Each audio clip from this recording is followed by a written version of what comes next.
Welcome everyone. आज हम बात करेंगे ऑप्शन बायर्स की एक खतरनाक मिस्टेक को लेके। अगर ये मिस्टेक होने से आप खुद को रोक लेते हो तो आपका प्रॉफिट कोई भी नहीं रोक पाएगा। और ये मिस्टेक है ओटीएम का प्रीमियम खरीदना। देखिए, ये तो हम सभी जानते हैं, आप भी जानते हो कि ओटीएम का प्रीमियम एक डेंजरस चीज़ है। पर क्यों ये डेंजरस है, ये आपको जानना चाहिए। और इस चीज़ को बहुत ही गहराई से जानना चाहिए, क्योंकि इसका रिलेशन डायरेक्टली आपका कैपिटल से है। तो चलिए वीडियो शुरू करते हैं।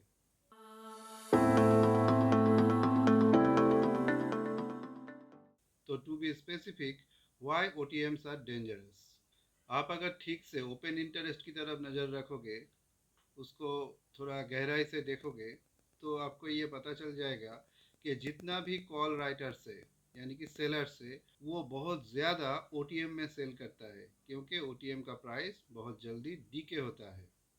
अब कई बार ये ज़रूर देखा होगा कि मार्केट ऊपर जा रहा है, पर ओटीएम का जो प्रीमियम है वो थोड़ा सा अजीब बिहेवियर कर रहा है। मार्केट 100 पॉइंट्स ऊपर गया और आपका ओटीएम का प्रीमियम 1 या 2 रुपए या फिर 5 रुपए तक जाएगा।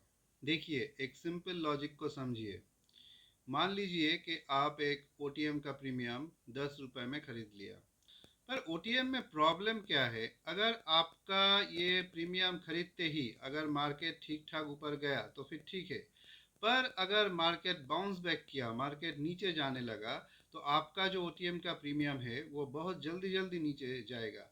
और फिर मार्केट दोबारा जब ऊपर की तरफ जाने का कोशिश करता है, 50 पॉइंट या 100 पॉइंट भी ऊपर जाता है, तब आपका ओटीएम का प्रीमियम उतना ज़्यादा मूव नहीं करता है। वो एक जगह पे स्टे कर जाता है, या मान लीजिए कि स्टेक हो जाता है ये। तो जैसा मेरा एग्जाम्पल था कि आप 10 रुपीज़ की प्रीमियम 5 लॉट खरीद लिया, और अब मार्केट यहाँ से 50 पॉइंट नीचे चला गया, तो आपका वो 10 रुपए वाला प्रीमियम उस 50 पॉइंट में ही 2 रुपए या 3 रुपए में आ जाएगा। पर मार्केट फिर जब 50 पॉइंट रिकवर कर लेगा, 50 पॉइंट ऊपर तक चला जाएगा, तब भी आपका प्रीमियम 10 रुपये नहीं जाएगा। वो ज़्यादा से ज़्यादा कितना दूर जाएगा? 5 या 6 रुपए तक जाएगा। देखिए, लॉजिक सिंपल है कि एक ओटीएम का प्रीमियम जब मार्केट 50 पॉइंट गिरता है, तब वो 10 से 2 रुपए तक आ जाता है। पर यही मार्केट जब 50 पॉइंट ग्रो करता है, तब आपका जो ओटीएम का प्रीमियम है वो 2 से 10 नहीं जाएगा, वो 5 या 6 में जाके रुक जाएगा, और आपका लॉस होना तो तय है। पर इस जगह पे आप 1 या 2 स्टेज ऊपर का इन द मनी खरीदते हो, तो आपका सीन पूरा चेंज हो जाएगा। आप 200 रुपये में एक लॉट लिए, मार्केट 50 पॉइंट गिर गया, आपका 200 रुपये वाला प्रीमियम 200 से 180 तक आया, और यहाँ से मार्केट 50 पॉइंट्स ऊपर गया, तो आपका वो 180 वाला जो प्रीमियम था वो लगभग 200 या 210 तक चला जाएगा। तो इसमें आपका तो प्रॉफिट बनना ही है। एट द मनी भी कुछ हद तक चलता है, पर आउट ऑफ द मनी कभी भी नहीं, क्योंकि ये मार्केट का एक सीधा सा एक हिसाब है कि ओटीएम का प्राइस में ज़्यादा से ज़्यादा जो सेलर्स है वो सेल कर चुके हैं। वो उस प्रीमियम को वहाँ से ज़्यादा दूर तक जाने नहीं देगा। तो ये एक गलती अगर आप सुधार लेते हो, ओटीएम को छोड़ दो, इन द मनी खरीद लो, तो आपका जो ऑप्शन बाइंग का जर्नी है वो बहुत ही सुइटेबल बनेगा, और उसके साथ आपका प्रॉफिटेबल बनने के चांसेस भी बहुत ही बढ़ जाते हैं। पर आंखें बंद करके भी इन द मनी का प्रीमियम नहीं खरीदना है। मार्केट ओपन हुआ, आप एक कैंडल, दो कैंडल, तीन कैंडल देख लो, थोड़ा सा कॉन्फर्मेशन ले लो, और उसके बाद आप एक अच्छा सा कैंडल को चूज़ करके, एक अच्छा सा टाइमिंग को चूज़ करके एक इन द मनी का प्रीमियम खरीद सकते हो। मार्केट खोलने के पहले 15 मिनट्स आपको ऑप्शन बाइंग नहीं करना है, क्योंकि देखो, पहले 5 मिनट में अगर आज मार्केट 200 पॉइंट ऊपर गैप अप हुआ, तो क्या होगा? एक प्रीमियम, वो कुछ भी हो सकता है, in the money, out of the money, at the money, कुछ भी हो सकता है। वो प्रीमियम एक बहुत तगड़ा सा मूव देगा, पर उस मूव के बाद 1 मिनट में आपका कैंडल गिर जाएगा। जब ये गिरता है, तब ये गिरा हुआ जो प्रीमियम है, इससे आप फायदा ले सकते हो। पर कॉन्फर्मेशन बहुत ही ज़रूरी है।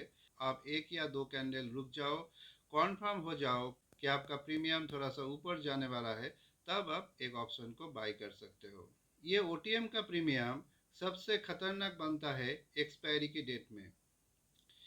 इसका प्राइस डीके करते ही जाता है, रुकने का नाम ही नहीं लेता है।